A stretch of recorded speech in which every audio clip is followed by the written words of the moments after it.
What is up, tacticians? Welcome to episode number 4 of my Road to Challenger series, where I basically do sort of an in-depth VOD review of some of my ranked games.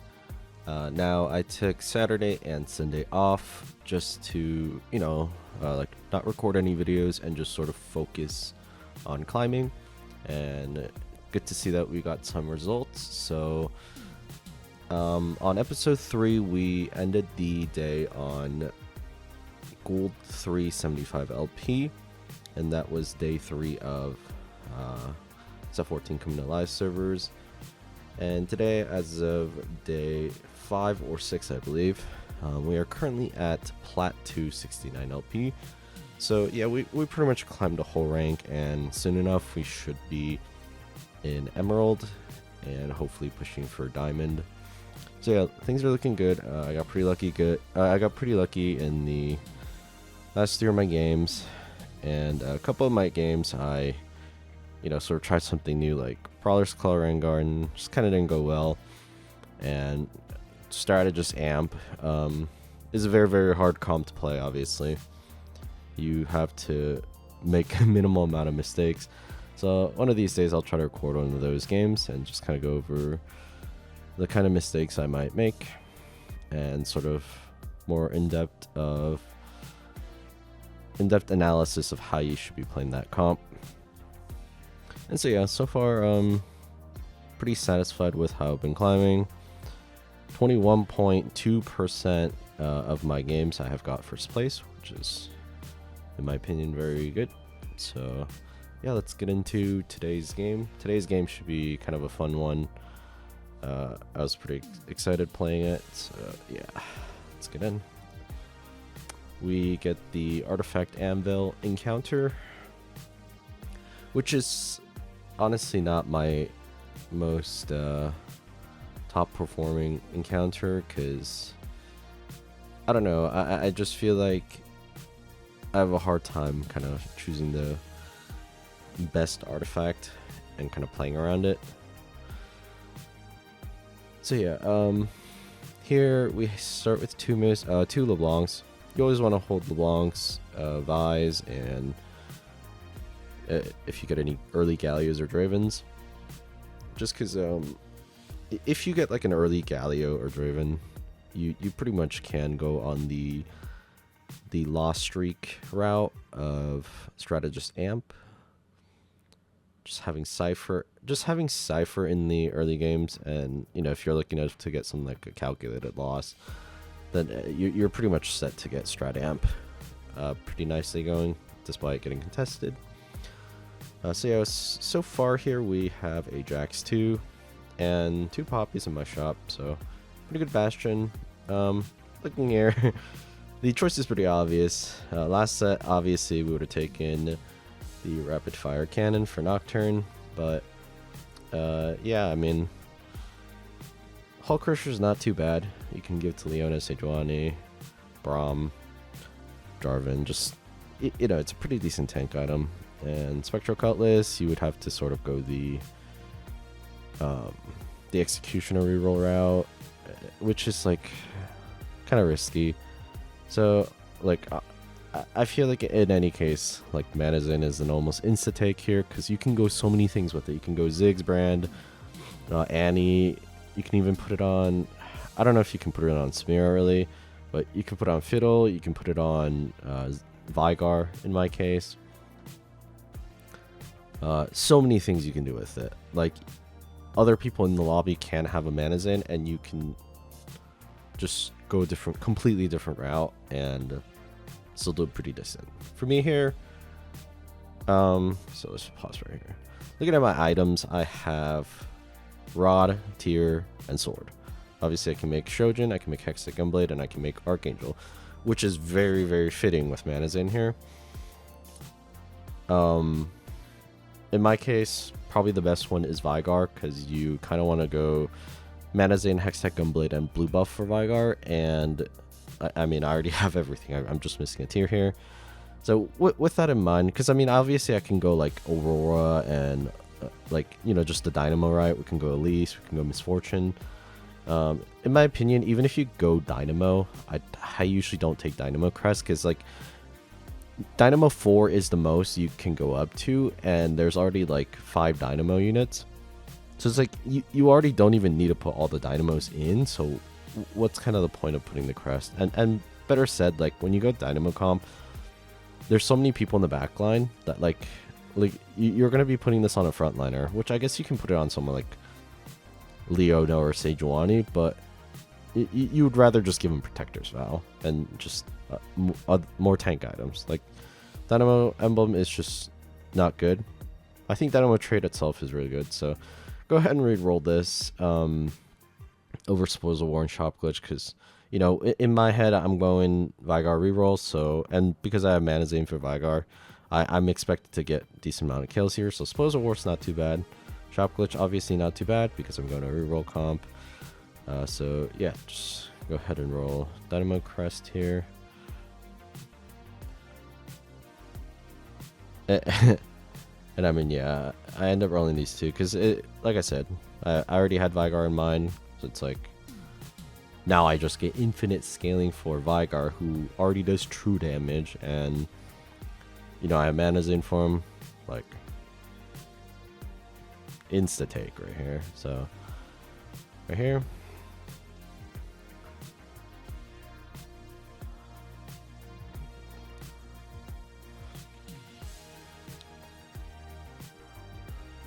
I mean, I already know I'm in a pretty... I'm not really in a low elo lobby, so I'm not too worried about somebody contesting me. I'm sure if they see Mana Zane on a Vigar, they'll understand that they probably shouldn't be contesting me. Here I level up because... actually, yeah, like, I mean, I know I have a Poppy pair, so, like, leveling up doesn't seem too reasonable, but in my case, I already have a Jax too, and I already have Shyvana in for Techie active. The reason why I level up here is because I also want to put this Jax 2 in, because otherwise I would have to take this Jax out, because I would have Cyber Boss active with Poppy and Techie active with Shyvana. And because I do want to go on this early win streak with this very powerful board, I want to almost guarantee the win streak. So without even scouting, I'm just going to level up and put this Jax in, and more so I'm going to tier 2 reroll, so even if I can make money here, I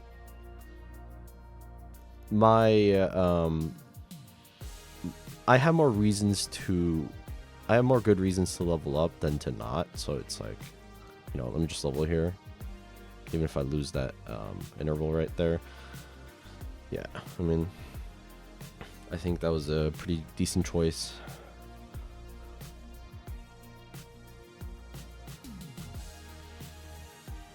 2, 3, 4.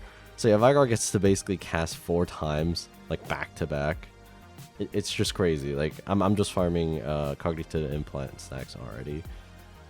So yeah, I mean, it's like there's just no reason for me to not make my board as powerful as possible. So just kind of going with that. This guy's going Prowler's Claw Rengar, pretty good. Unfortunately, he's just gonna die to Vigar here, and yeah, I think I think like just looking at this alone, like I'm guaranteed top 4, like unless like I just somehow really mess up badly to a point where like I don't even get Vigar 3. I mean, even if I don't get Vigar 3, like I feel like I'm because I tempo so hard here, I'm almost guaranteed top 4. I mean, scouting through the lobby, like I already see like 2 or 3 people trying to go Strategist Amp.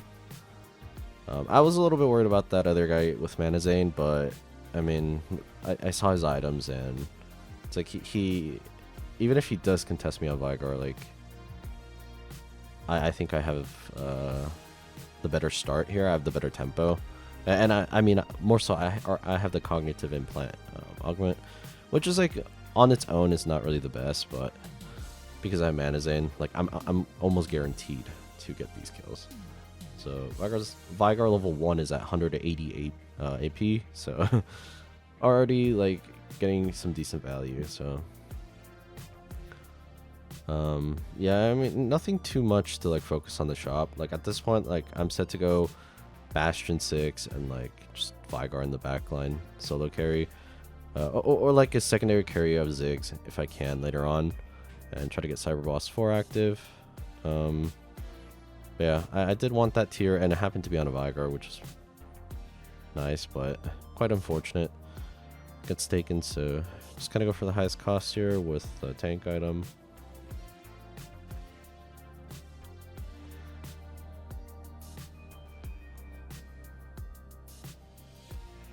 It looks like that guy did. The other guy with Manazin, I think he was going towards Strategist Amp anyways. You see a chop glitch. Yeah, and he's Slime Shojin. I mean, I don't see a reason why you should Slime Shojin if you're going Vigar, so at this point I'm not too worried anymore. Yeah, just get to level 6, roll down. I don't think I could have really picked up anyone here. Unfortunately, no Bastion 4, so we just had to put in a Zyra. I should have just put in the Shyvana. It's not like the Zyra's bringing much value. Yeah, but this is kind of crazy. A blue buff would have been really nice here, although not necessary. Get some early wins. Oh, I end up finding the Galio for Bastion 4. Yeah, so just kind of go to like a Bastion 6 front line. And then if we're lucky enough, we can get a Bastion emblem and put it on Kobuko, so that we can still maintain Bastion 6 and have Cyber Boss 4. So it looks like this guy's going Collector on Graves. So he's also going Executioner reroll. No scout, no pivot. So I'm not sure why he had a Brandon. If he's going no scout, no pivot, Executioner reroll. I mean, I didn't understand a Vex, but like, you know, I guess he just found an early brand and just decided to put it in. Not that I have a problem, but yeah. So do pick up a Poppy here because it's like generally I think in Vigar rerolls you go for Poppy 3 as well. So it's like I'm just gonna hold some Poppies, see if I end up hitting it. If I don't, fine. Vigar's my main carry here, and yeah, I don't think Poppy 3 is necessary for. Yeah, it's not a complete necessity here, so.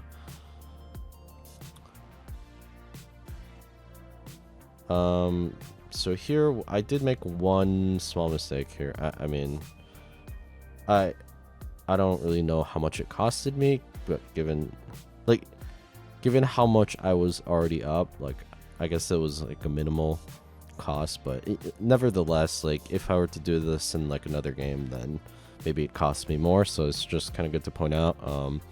I am at 39 gold right here, but because I was like, ooh, a tier, like I was so in the moment, I was just so like happy to see the tier. It's like a candy shown to a child that like I was like, I need to slam blue buff right away.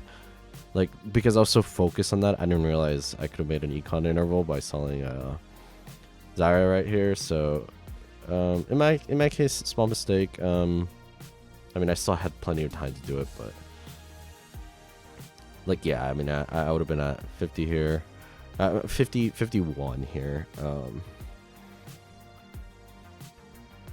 But yeah, costing me a gold there, which in some games can be pretty bad early on, but in my case, like I'm doing just fine. So it's like the damage was minimal, but so here, looking at how I itemize right here, let's go back a little bit.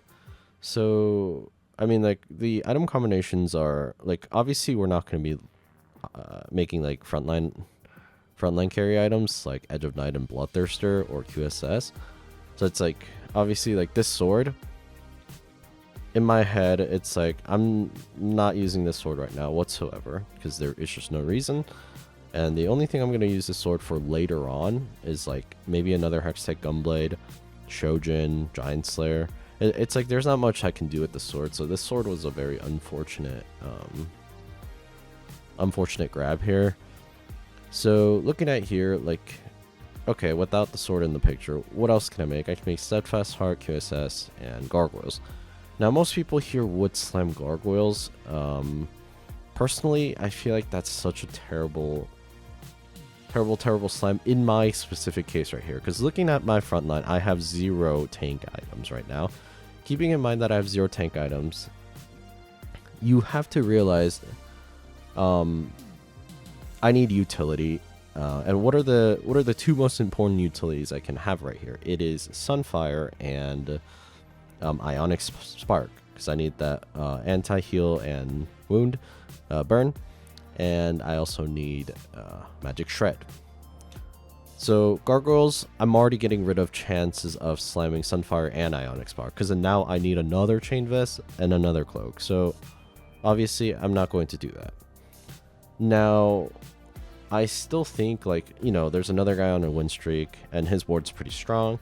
And it's like, I might as well try to maintain my win streak throughout stage 3 anyways. So it's like, I have to slam at least 1 tank item here. And it's just one of those things, like, that, like, a lot of challenger players like to tell people who are trying to get out of, like, you know, Emerald or Diamond, or, like, just, like, anyone who's trying to get out of whatever their elo is. Like, the main thing that challenger players like to tell you is, like, oh, like, you should always make sure you have less than 3 components on your bench. Like, unless it's, like, such a specific case where, like, you're going, like, this hard reroll, or, like, this, like, really hard comp where you need specific items. Like Annie, for example, you need blue buff, Shojin, and Nashor's Tooth. Like, those are, like, a must. Like, you cannot, like, you'll be punished for building something else, kind of thing. It's like, unless you're in that kind of case, you want to have less than 3 components. So with that in mind, it's like the only thing I can really slam is Steadfast Heart here without getting too punished, because, like, I can use another Cloak. Like, I can always make, like, if I were to be given 2 more Cloaks here in the next minion round, I can make a Dragon's Claw. I can, like, you know, maybe if I got another Chain Vest, then I can make a Gargoyles. Like, there's so much, or like an Adaptive Helm for Sejuani later on. Like, there's so much I can do with the Cloak. So I want to keep that open, even if I get repeats. So despite me losing the chance of making a Sunfire, like, I have to slam a tank item here, especially if I want to try to win streak all throughout stage 3. So that's just something to keep in mind. That, like, that was kind of my thought process looking at here. So I just go ahead and slam Steadfast here. And in my mind, it's like, I'm now going to be hoping for a belt and a rod later on, so I can make a Morellonomicon to give to Ziggs or something. But, you know, that's just something to keep in mind. Well, it looks like this guy,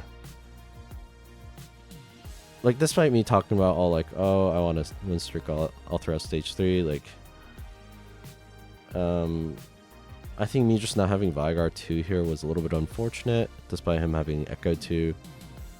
I don't think positioning would have really changed anything here, because Vigar still would have been stuck on that Echo. And with Anima Visage and, you know, Sunfire giving him flat HP, and Ionic Spark giving him Mar, like, unfortunately I lose my win streak here, but again, not too worried. Sell that Zyra, make 50 gold. Like, everything's just going just fine. So yeah, let's look at our augment choices here. This is, like, probably really good if you were going strategist amp, I guess. Like, just, you have a lot of just like, if you were holding any champions, and, like, you get Glimify and you get Last Stand, which is really, really nice. But I think it's a decent combo, especially for people who don't have direction, or, like, direction at the moment. But I mean, obviously I already have my board set up, like even as much as I want this Last Stand, like, I mean, like, yeah, like, not necessarily. This, on the other hand, really nice. I'm already rich, so it's like Raining Gold adds to it. It's like, if it was just Raining Gold, I wouldn't take it, because, like I said, I already have a lot of money. I don't need more.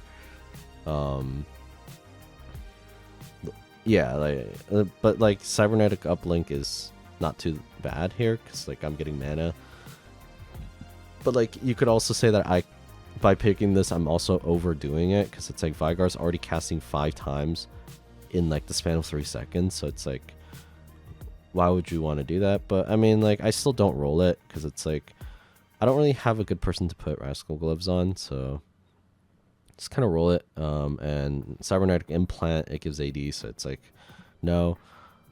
Wand Overflow here seemed pretty decent, because it's like, now that I think about it, I probably should have taken this, because with 5 needlessly large rods, I can make Ionic Spark right here, boom.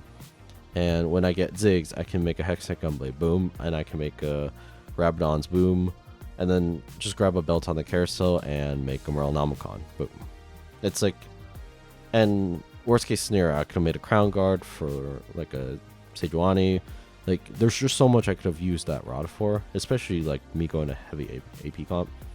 But I mean, I don't know. I guess at the moment, I just felt like I'm going to reroll comp and just get more gold, just get more mana value. Why not? You know. I do roll here because it's like, it's 3-2. I'm level 6. I have some extra gold. Let me just try to see if I can get a Vygar 2.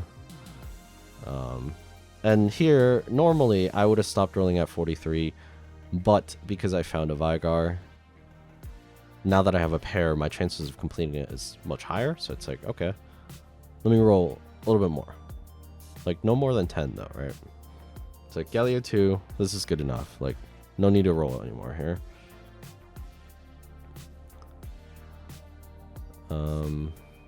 I mean, there's really no reason to put Sejuani in. I think the only person I could have replaced Sejuani with here is maybe Jax. But like, everybody else is level 2 and is like pretty much stronger than Sejuani, so no need to do that. And yeah, like I said, I'm holding poppies just in case just in case the game gives me more. But at the end of the day, if I don't need any more, then I just sell it. So I just kind of skip through.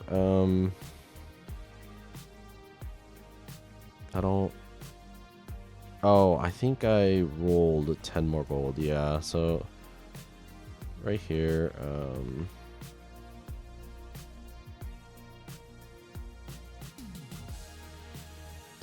no, it's like right here.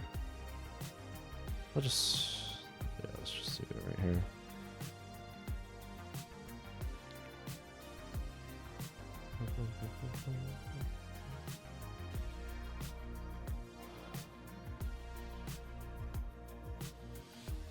Oh yeah, I mean, I found a Ziggs,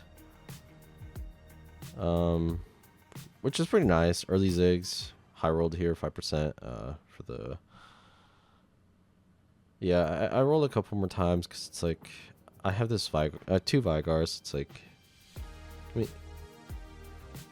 like, there's just no way I don't hit it. But like, oh well, like, roll twice, didn't hit it. It's fine. Nothing to like burn all 30 gold for, because it's like, if I burn 30 gold here, the odds of me like hitting Vygar 3 isn't even like, it's just not plausible. Oh, it is plausible. It's just, well, it is possible. It's just not plausible. Yeah, that's just very unlikely. Yeah, I mean, I'm not sweating here because Vygar 1 is still doing a decent amount of work. So like I said, keeping this in mind, like, obviously a tier would be very nice. I can just instantly slam Shojin on Ziggs here, but again, there's a lot of people going strategist amps, so they're just going to grab the tiers. My next option is the Rod for the Ionic Spark, but that also gets immediately taken. So now it's sort of like, I can grab half a Sunfire. Nope, I cannot. Oh, I guess the Chain Vest, half a Sunfire. I just won't be able to really slam it. And I'm not going to go for Giant Slayer. So this is the... Yeah, that was the guy in first place. He's on a win streak. We do find a Vygar 2 right here, which is really, really nice.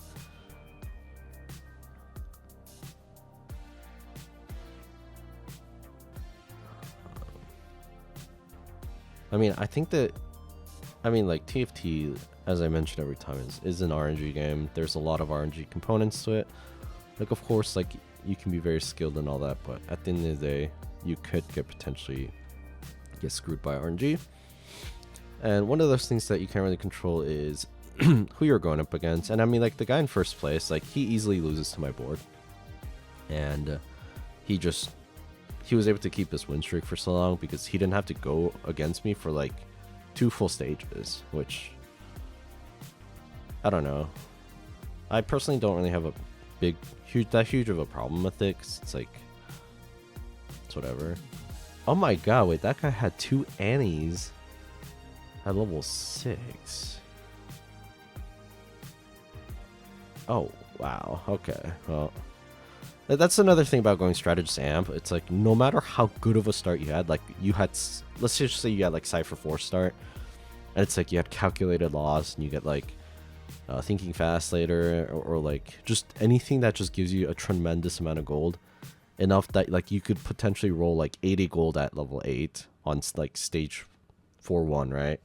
Even then, like, you could just get screwed because it's like, oh, this guy just found 2 Annies.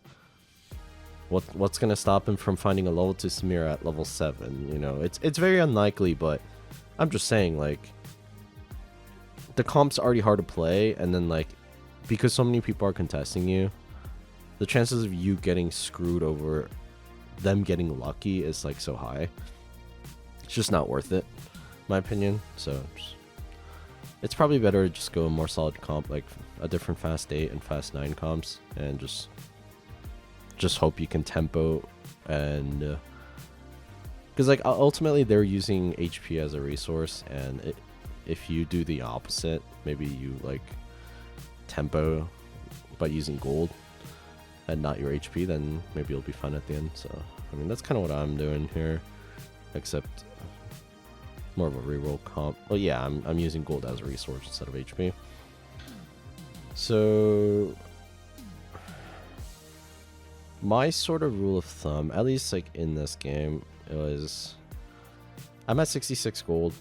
Like, most people would just kind of like use 16 gold to roll, right? Like, see if they get a Vigar or not. But I sort of just didn't roll here because it's like, there are 8 people in the game. I don't know what's in their shop. Like, someone could literally have 3 Vigars in their shop. Unlikely, but possible, because that's happened to me before. So if they have Vigars in their shop, it means that like I have a less chance of seeing Vigars. So because I didn't have a Vigar in the shop, I just decided not roll. It was just kind of simple like that. I guess I don't need to overthink that.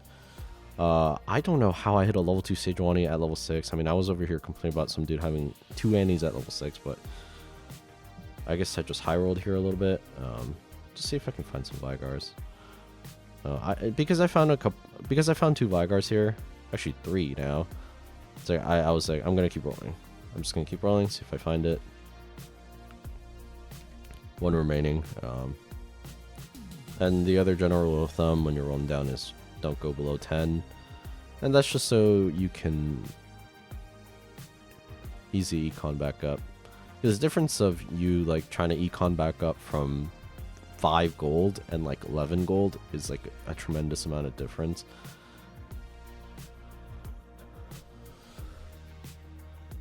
So we have 4 Sejuanis apparently at level 6. Don't know how, but just happened.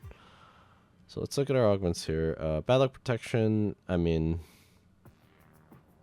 1, I don't really need the Spurring Glove, and 2, it's like the excess critical strikes always transferred to AD anyways. So it's like that's just an insta roll over everything here. So just kind of go for that roll. I mean, Spellweaver is not the worst here, but it's like this hack is showing us combat augments.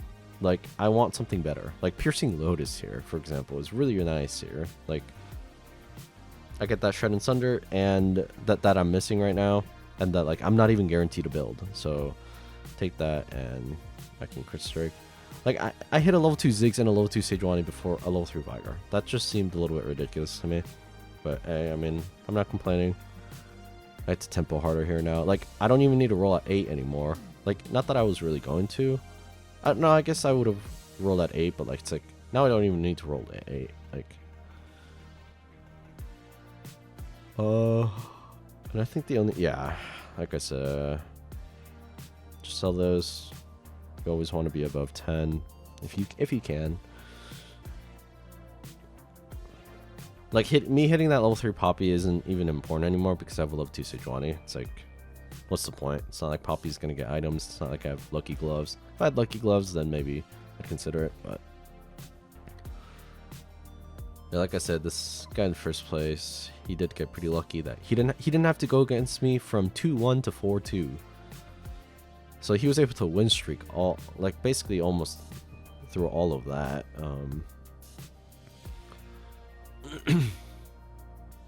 But yeah.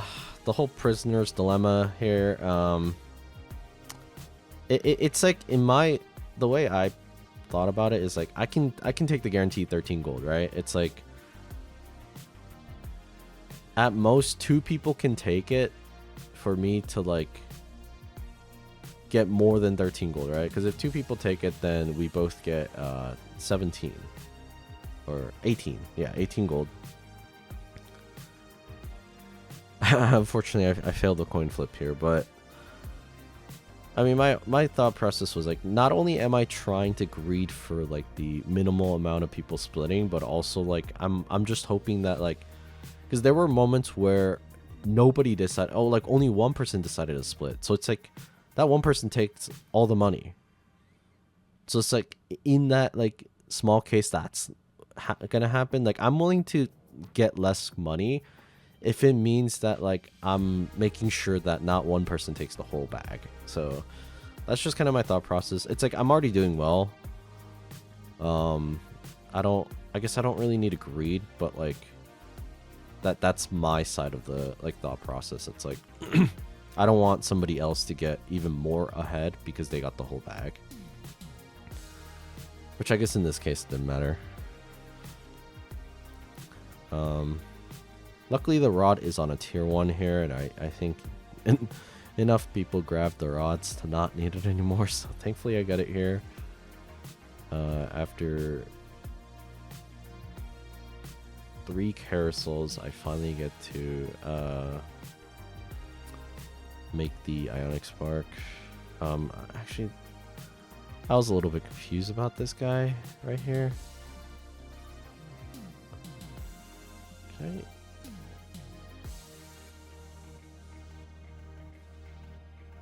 Oh. I guess I can't really skip it that far.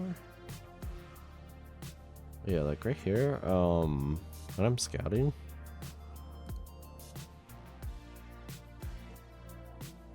Look, I'm not trying to flame this guy. I'm just genuinely curious. It's like, why?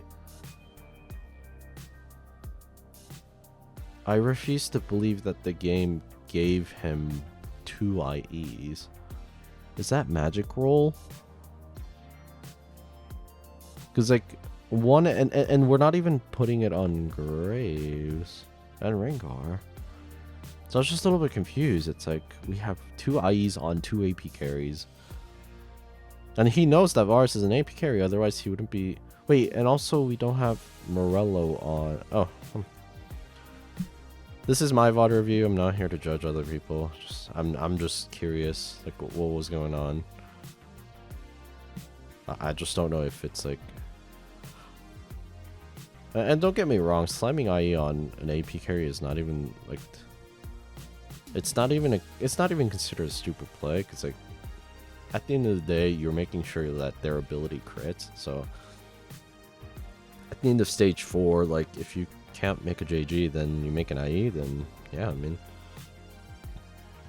you'll just have to hope your carries auto attack more. But level 8 40 gold, we got level 2 Annie with 0 items on it and 1 Smiro.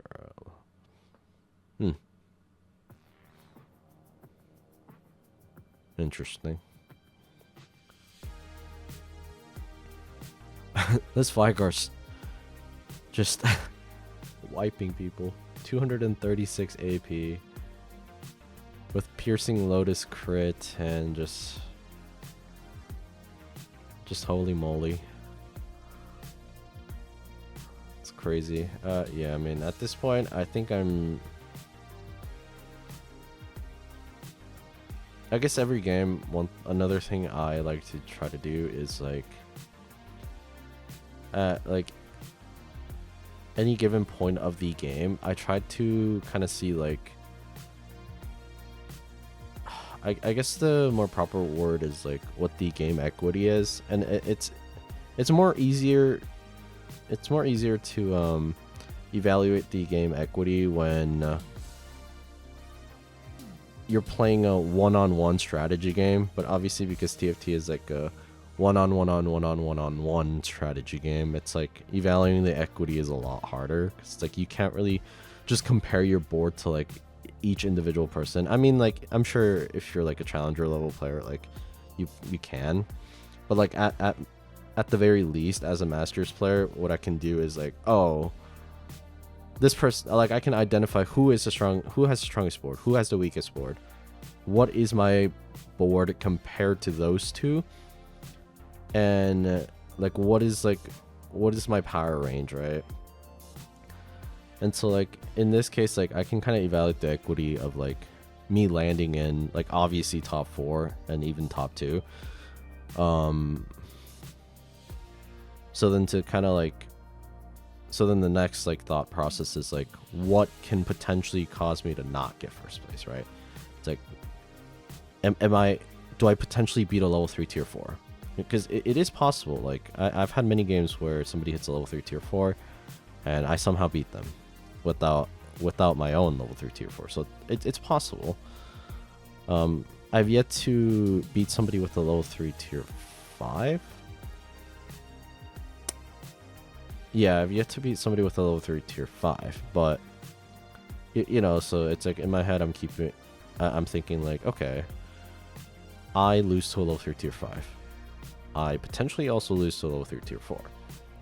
So then now in one of these rounds, I'm going to have to scout, because it's like I'm level 8 and I can push for 9 here, which I should, because I want to. I mean, normally I don't have to, because it's like the only other person I'm going to be putting in is a Kobuko here, and putting in Kobuko is the only reason for me to level up to 9 here. So normally I can just donkey roll here, but I obviously want to push to 9, so because I'm going to do that, it's like I should be scouting here soon and just kind of seeing if anyone's close to hitting a level 3 epic or level 3 legendary, which I think I do so soon enough, but I should be doing that like maybe now, just so I can keep mental track of like what units I should be looking for, and also what units I can hit. Also, yeah, I definitely needed a scout here. I think I got a little bit greedy, because it's like, oh, I'm at 92 HP, like what can go wrong kind of thing. But it's like my Vygar's stuck on that Leona. Yes, like Vygar ults 4 times and kills a fully itemized level 2 Leona, but you know,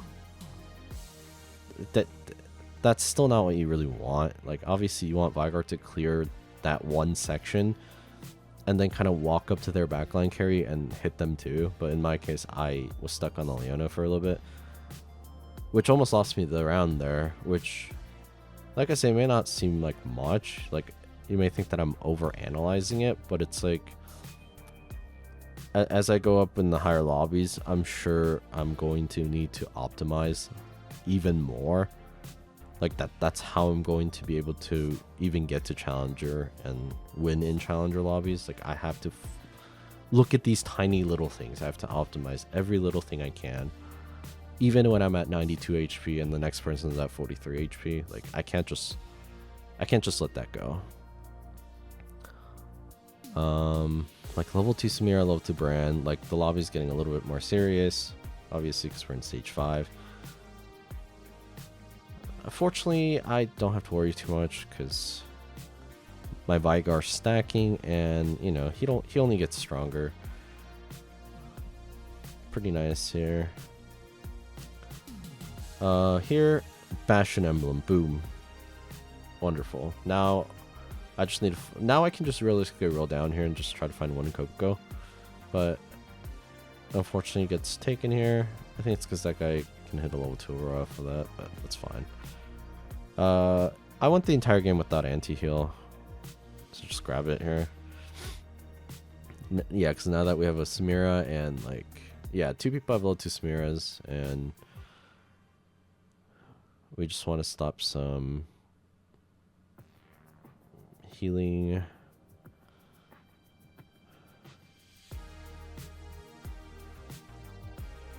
I am talking a little bit more in this video, like, despite not much going on, it's like the entire game, it was like me having Bastion and then just Vigar in the back, and then just reroll for Vigar.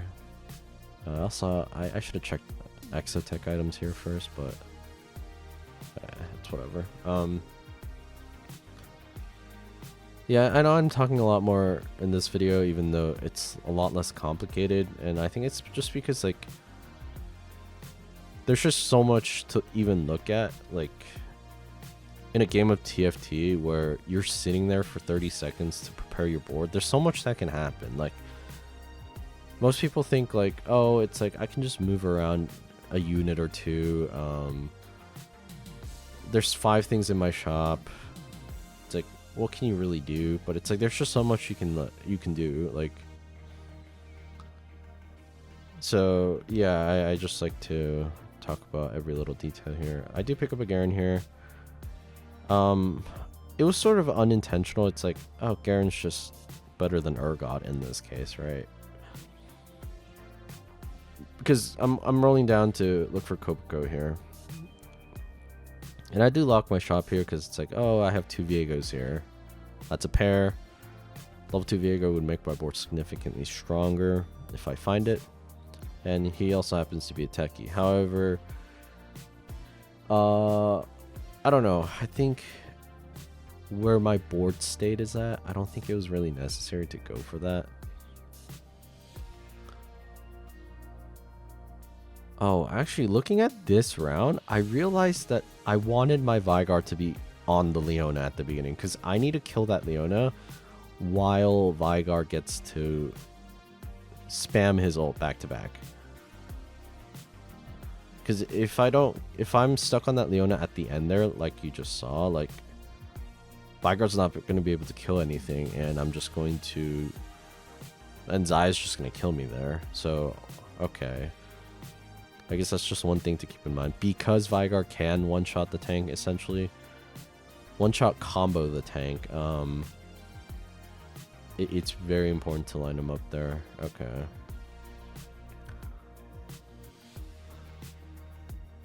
I should have grabbed the Garen here.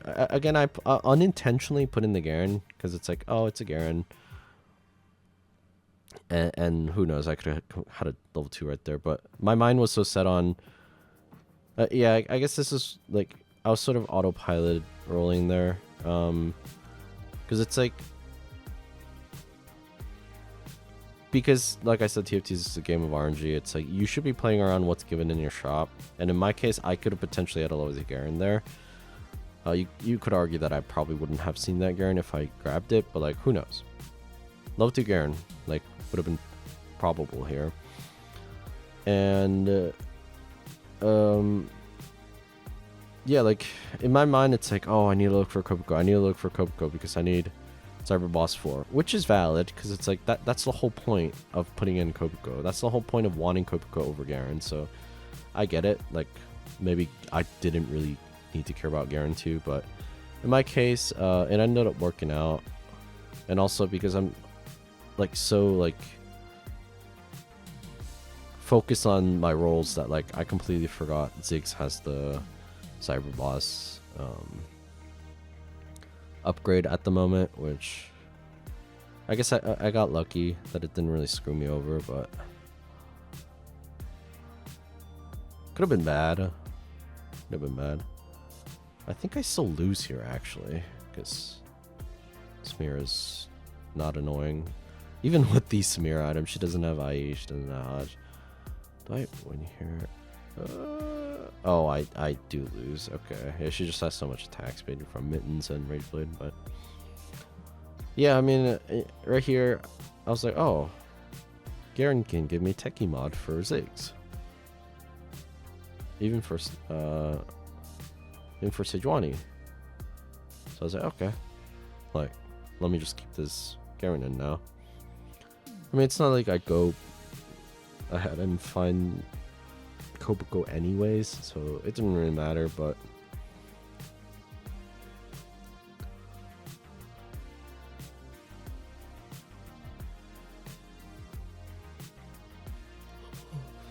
I think I start losing some games here, but everybody's basically on their last life, so nothing to worry about too much. But yeah, I mean, as I fought everybody, I didn't really see anybody holding more than 4 tier 4s or 5s, so I don't have to worry too much about that. So it's just me and the Anima Squad guy left, and it's kind of rolled. Just, yeah, I mean, no point of holding gold. Just see if I can find any Ziggs, Garens, Gopkos.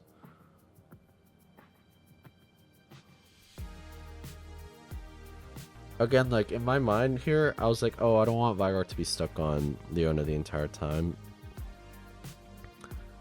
And so I made him think that, like, I was going to play on the left side, but I don't know, I guess in the end he swapped it back. Yeah, and this is why I won, because, like, I don't normally beat him, so it's like, Veigar gets to shoot 4, 5 times and kill the Leona. And so now he can go up and kill the backline while my tanks are still alive. And then just clear the rest of the board. I got really lucky there. Like, if you watch right here, that was crazy. Like, right here. Aurora's going to ult right here and hit the Ziggs. Because she's lining up for Galio and Ziggs. My Veigar should be dead right here. If my Veigar died here, then I don't know. I don't think that Ziggs gets to really clean up the board. But yeah, as you can see, that's kind of what, like, because I know of Aurora's like splash damage. Like, I made sure to at least have 2 hexes in between Ziggs and Veigar right here. Like, even when I move it, it's like they have 2 hexes of space. That's just something to keep in mind. But a very, very close game. If he ended up winning this, I think, I mean, next round was carousel, so maybe I could pull something out of there, but I don't know. Like, I had enough HP to think of something to counter this. But yeah, pretty good game. A lot of things we can analyze throughout the game. I think I did make small mistakes in between, but because I was tempoing so well, those mistakes did not cause me as much damage, thankfully. But nevertheless, things to keep in mind for future games. But yeah, this is episode 4 of my Road to Challenger. If you have made it to the end of the video, I thank you a lot, and I appreciate you for supporting me. And yeah, we are ending on Plat 269 LP, so let's see how far we can climb. Thank you, and I'll see you guys on the next episode.